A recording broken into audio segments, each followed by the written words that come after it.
কাঁধে কাঁধ মিলিয়ে বড় হয়েছি। যেহেতু শারদীয় উৎসব, এই উৎসব আমাদের সকলের, সেই জন্যই আপনাদের সাথে এই উৎসবকে ভাগাভাগি করে নেওয়ার জন্য আমি এখানে এসেছি। আমি আজকে নতুন আসি না, প্রতিদিনই এখানে আসি।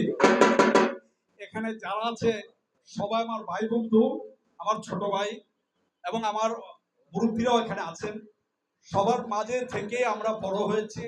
শুধু এই দুটো কথা বলেই আমি শেষ করব। সেই কথাটি হলো, আজকে আমাদের এই বাংলাদেশ সাম্প্রদায়িক সম্পত্তির বাংলাদেশ, আমাদের এই যে পুরনো ঢাকার যে ভ্রাতৃত্ব বন্ধন, আমাদের এখানে কোনো হিন্দু মুসলমান খ্রিস্টান বৌদ্ধ কে কি করে সেটা কিন্তু আমরা দেখে বড় হয়নি।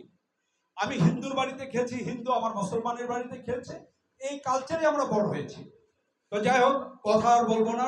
আমার প্রিয় দল বিএনপির পক্ষ থেকে, আমাদের মা গণতন্ত্রের মা বিএনপির চেয়ারম্যান দেশাত্মক খালেদা জিয়ার পক্ষ থেকে, ভারপ্রাপ্ত চেয়ারম্যান তারেক রহমানের পক্ষ থেকে, আমাদের ঢাকা মহানগরের বিএনপির বিপ্লবী সভাপতি আহ্বায়ক রফিকুল আলম মজনু, সদস্য সচিব তানভীর আহমেদ রবিন এবং আমাদের প্রাণের স্পন্দন ঢাকা ৬-এর মাটি ও মানুষের নেতা মরহুম সাদেক হোসেন খোকা ভাইয়ের যোগ্য উত্তরসূরি ইঞ্জিনিয়ার ইশাক হোসেনের পক্ষ থেকে এবং আমার ৪৩ ওয়ার্ড বিএনপির পক্ষ থেকে এবং আমাদের সাথে আমাদের কৃষক দলের আমাদের বিপ্লবী সভাপতি ফজলুর রহমান, বিপ্লবী সদস্য সচিব আমাদের মমতাজুল হক লিটন এবং আমাদের ৪৩ নম্বর ওয়ার্ডের যুগ্ম সাধারণ সম্পাদক বিএনপির সোহেল,